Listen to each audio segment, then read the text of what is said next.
سجاد همدان عبد الله يحيى البصير.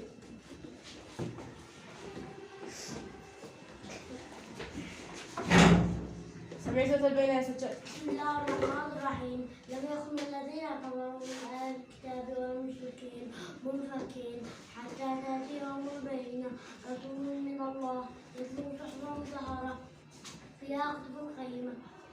وما تفرق الذين أوتوا الكتاب إلا من بعد ما جاءتهم البينة وما أمروا إلا ليعبدوا الله مخلصين له الدين حنفاء ويقيموا الصلاة ويؤتوا الزكاة ذلك هو دين القيمة. صدق الله العظيم. سمعي سورة القدر.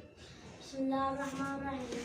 إنا أنزلناه في ليلة القدر وما أدراك ما ليلة القدر ليلة القدر خير من ألف شهر تنزل الملائكة والروح فيها بإذن ربهم من كل أمر كانوا هي حقا وطعما. صدق الله العظيم. سمعي سورة العلق.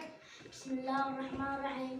اقرأ باسم ربك الذي خلق خلق الإنسان من علق اقرأ ربك الأكرم الذي علم بالقلم علم الإنسان ما شاطر يا لم يعلم. سجاد. صدق الله العظيم.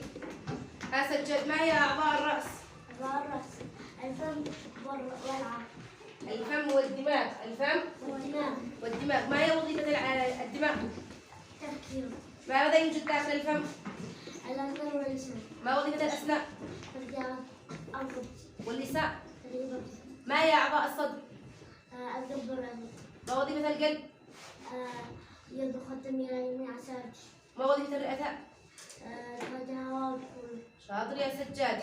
ها سجاد، ما هي أعضاء الظهر؟ العمود الفقري. ما وظيفته؟ يساعدنا على الحركة. ساعدنا.